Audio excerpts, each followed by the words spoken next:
बता दे रहा हूँ। देखो ये रिएक्शन क्या बोल रही है, बट अब ये डर बनाने की आपके दिमाग में कोशिश करी। छोड़ो कल की बातें, कल की बात पुरानी, नए दौर में लिखे हम मिलकर नई कहानी। हेलो बच्चों, क्या हालचाल, क्या हालचाल। आई होप बच्चों आप सभी स्वस्थ होंगे, मस्त होंगे और आपकी पढ़ाई झमाझम चल रही होगी। और छोटे मोटे कुछ नए नए कॉन्सेप्ट, किन तरीकों से हमें क्वेश्चंस को ईजी और प्रॉपर वे में करना है जिससे हमारे समय की भी बचत हो और वो बचा हुआ समय हम हमारी मैथ्स या फिजिक्स की प्रॉब्लम्स में दे सकें। ये जो हमारी सीरीज़ का पर्पस है बेटा वो यही है कि पुरानी बातों को छोड़कर जो पुराने ट्रेडिशनल तरीक़ों से हम सवालों को करते थे या कॉन्सेप्ट को सोचते थे, अब उसे कुछ नए तरीके से सोचा जाए। आइए तो आज के इस एपिसोड में, हमारी इस सीरीज़ के प्यारे एपिसोड में हम बातें करेंगे बेटा कंबशन ऑफ हाइड्रोकार्बन। ठीक है, ये एक हॉट फेवरेट टॉपिक बनता जा रहा है।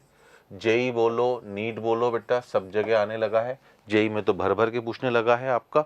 ठीक है, और वेरी सिंपल होता है बेटा, बट स्टिल बच्चे पता नहीं क्यों थोड़ी बहुत गड़बड़ घोटाला करते हैं। तो इसीलिए अब मैं क्या इजी बनाऊंगा इसमें आपके लिए बेटा, मैं सीधा पहला आपसे रिक्वेस्ट करूंगा कि आप पहले मेरा एक जेएससी दैट इज जेराट के कॉन्सेप्ट याद कर लें कि अगर मुझे किसी भी हाइड्रोकार्बन के 1 मोल को बर्न करवाना है, मान लीजिए मेरा हाइड्रोकार्बन है CXH5, चाहे वो एल्केन हो, एल्कीन हो, एल्काइन हो, उसके 1 मोल को कम्प्लीटली बर्न करवाने के लिए मुझे X + Y/4 moles of oxygen की रिक्वायरमेंट होती है।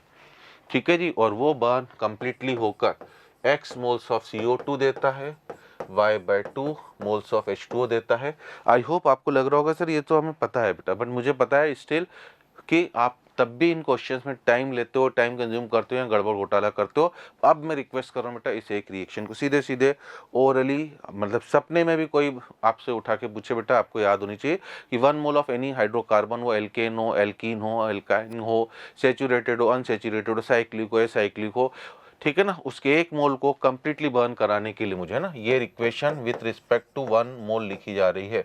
आपको X + Y/4 मोल ऑक्सीजन की ज़रूरत लगेगी, उससे आपको X मोल CO2 मिलेंगे, Y/2 मोल्स H2O। मतलब मैं ये कहना चाह रहा हूँ बच्चों कि जितना आपके पास है ना, जितना आपके पास कार्बन है हाइड्रोकार्बन में, उतने ही मोल्स आपको CO2 के मिलेंगे। और जितना आपके पास हाइड्रोजन है, ये भी याद होना चाहिए, उसका आधा Y/2 है ना, ये X है, ये Y/2। ये 3 इन्फॉर्मेशन मुझे याद होना जरूरी है। ये वापस कह रहा हूँ बेटा विथ रिस्पेक्ट टू 1 मोल। अब किसी क्वेश्चन में 5 मोल दे देगा आपसे, तो 5 मोल दे देगा बेटा, तो आपको इंटू 5 करना पड़ेगा, है ना।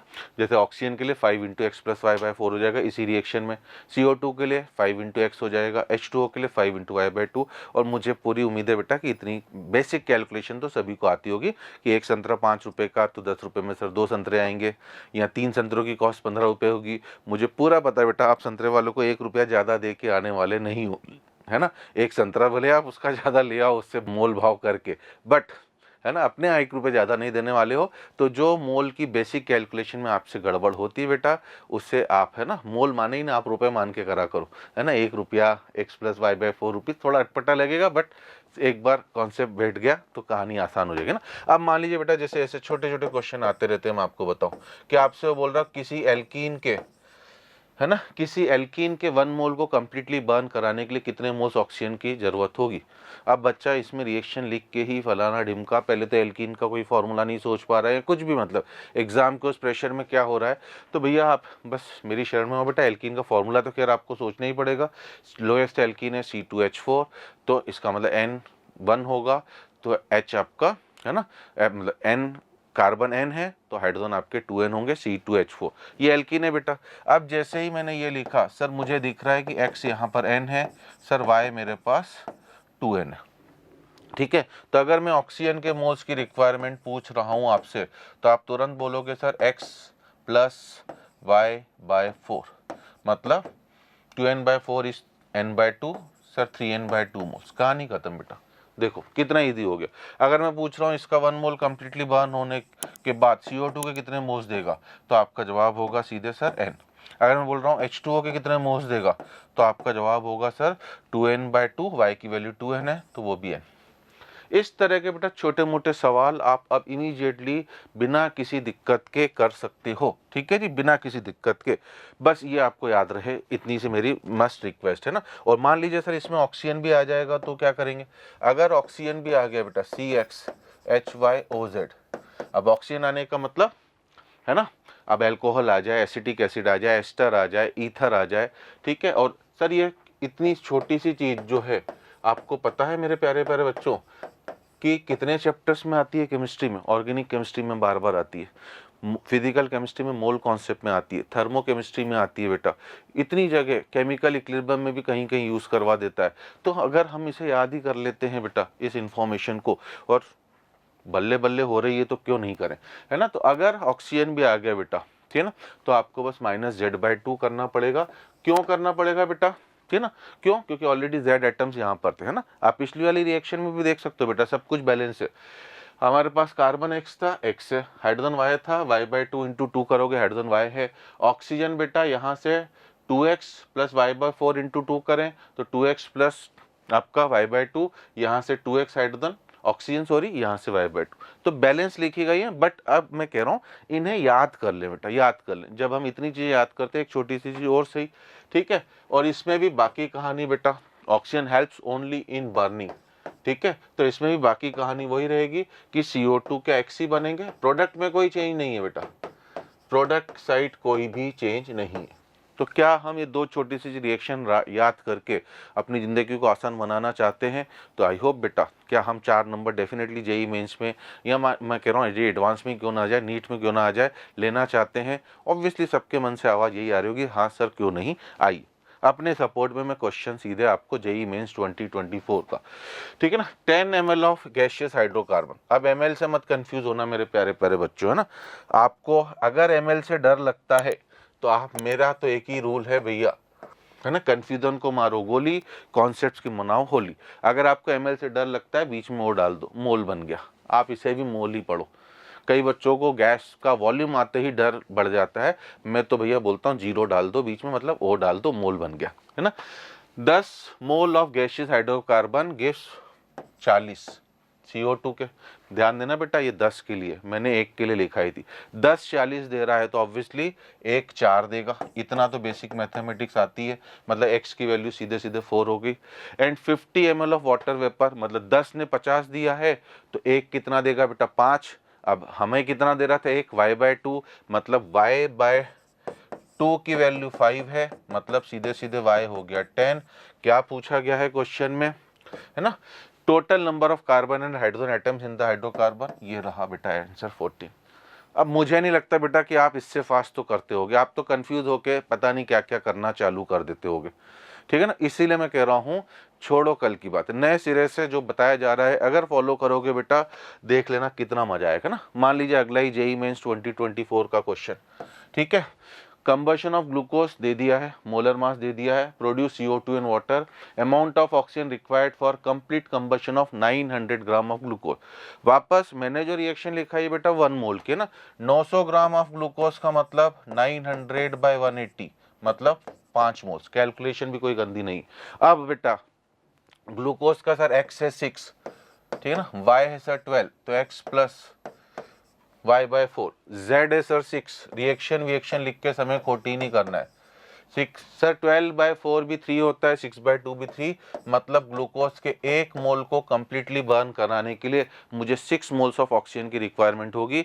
सर मेरे पास तो 5 मोल्स हैं ग्लूकोज के, तो 1 मोल के लिए 6, तो 5 मोल्स के लिए इंटू 6 और इंटू 32, बताइए कहानी खत्म हो गई बेटा।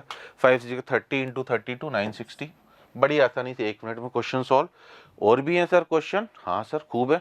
चलो 25 gram of an unknown hydrocarbon upon burning produces 88 gram of CO2 ना। अब बेटा क्वेश्चन जब पढ़ते हो तुरंत माइंड में चलना चाहिए, CO2 का मोलर मास होता है 44, 88 ग्राम का मतलब सीधे सीधे 2 मोल, है ना, मतलब यही, और यही आपकी x की वैल्यू हो गई। मतलब CO2 के 2 मोल, तो कार्बन के भी तो 2 ही एटम हुए, तो इसका मतलब, और 9 ग्राम ऑफ H2O, मतलब वाटर के कितने मोल्स बेटा, हाफ मोल। एग्रीड। वो बोल रहा है दिस अननोन हाइड्रोकार्बन कंटेंट्स, अगर बेटा CO2 के 2 मोल हैं तो कार्बन के भी 2 ही एटम, और कार्बन के 2 एटम, तो कार्बन का मास कितना सर 24, 2 × 12, क्योंकि कार्बन का एटॉमिक मास 12 है, तो इसका मतलब उस 25 ग्राम में से 24 ग्राम कार्बन है और पक्का 1 ग्राम हाइड्रोजन होगा। कहानी खत्म। फिर से वापस देखो ओरली हुआ क्वेश्चन, और है बेटा खूब क्वेश्चन है, करें क्या। Moles of methane required to produce 81 gram of water. अब मीथेन क्या होता है सर, CH4, ठीक है। वाटर के 81 ग्राम, मतलब सर पहले हम 81 को डिवाइडेड कर दें 18 से, 81 को डिवाइड कर दे 18, ये वाटर के क्या हो गए बेटा moles after complete combustion nearest integer. अब मुझे पता है सर 1 मोल को जलाना होता तो कितने होते सर y/2, सही है कि नहीं, है ना। 81/18 ये वाटर के मोल्स है सर, 1 मोल के लिए y/2, है ना। और मीथेन का y कितना है, मतलब z y कितना है, CxH5 का 4, तो y/2 मतलब 1 मोल को जलाता तो सर 2 मोल मिलते वाटर, है ना। मान लीजिए मैंने n मोल्स को जलाया तो वाटर के 2n मोल्स मिलते, ये 2n ही सर इसके बराबर हो गया। रफ कैलकुलेशन खुद ही करने को बोल रहा है बेटा, है ना, बोल रहा है 80 ले लो तो ये 40 हो गया, 40/18 मतलब 20/9 और 20/9 मतलब 2 पॉइंट समथिंग 2, कहानी खत्म, ठीक है। अगला भी है क्या, हाँ, mass of methane required to produce. अब देखो जेईई मेंस 2024 बार बार पूछ रहा है बेटा, मेरे पास और भी थे खूब सारे क्वेश्चन बेटा, बट मैं तो के लिए कॉन्सेप्ट, इस सीरीज का पर्पस है छोटे छोटे कॉन्सेप्ट दे सकूं बेटा, है ना, कि आप उन कॉन्सेप्ट्स को अपनी डेली लाइफ में जब क्वेश्चन आ रहे हैं तो फॉलो करें। 22 ग्राम ऑफ CO2, तुरंत मेरे मन में चलना चाहिए सर 22 ग्राम ऑफ CO2 मतलब हाफ मोल CO2 का, ठीक है, 22/44 हाफ मोल इसका, चूंकि मीथेन का x कितना है सर 1 ही है, इसका हाफ मोल मतलब CH4 का भी सर हाफ मोल, वही पूछा था बेटा, नहीं मास पूछा है सॉरी, तो हाफ मोल का मतलब CH4 का मोलर मास 16 है, आंसर हो गया 8। क्या करें बेटा, ठीक है। और मोस्ट सरप्राइजिंग बेटा जेईई मेंस 2024, ये क्वेश्चन मीथेन का ही क्वेश्चन उन्होंने 2-3 बार पूछ लिया है, आपके पास प्रीवियस ईयर के पेपर से आप क्रॉस चेक कर सकते हो। अब मोल्स पूछ लिया बेटा, number of moles of methane required to produce 22 gram of CO2।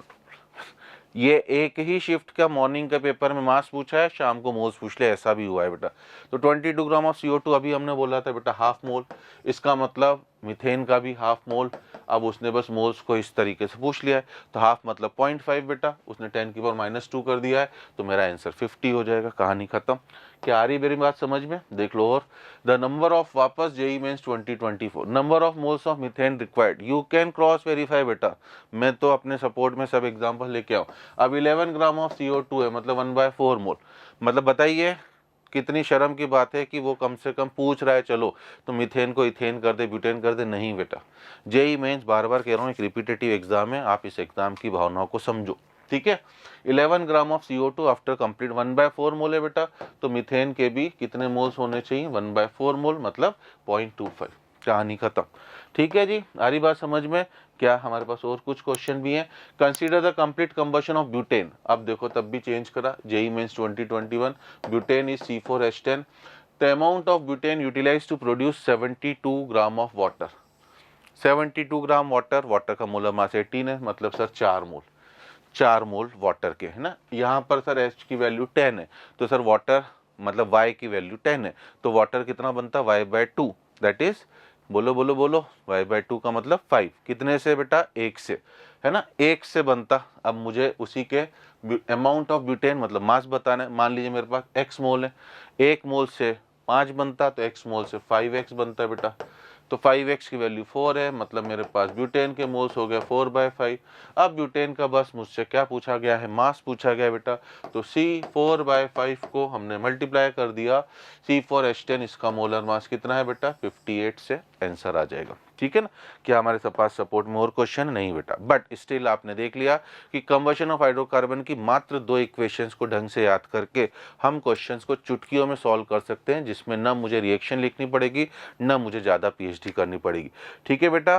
तो इस सीरीज़ को एंजॉय करिए, इसके क्वेश्चंस को समझिए, जेईई मेंस की भावना को समझिए, मेरी भावना को समझिए कि हमारा पर्पस क्या है। मिलते हैं बच्चों नेक्स्ट सेशन में, तब तक के लिए बाय बाय।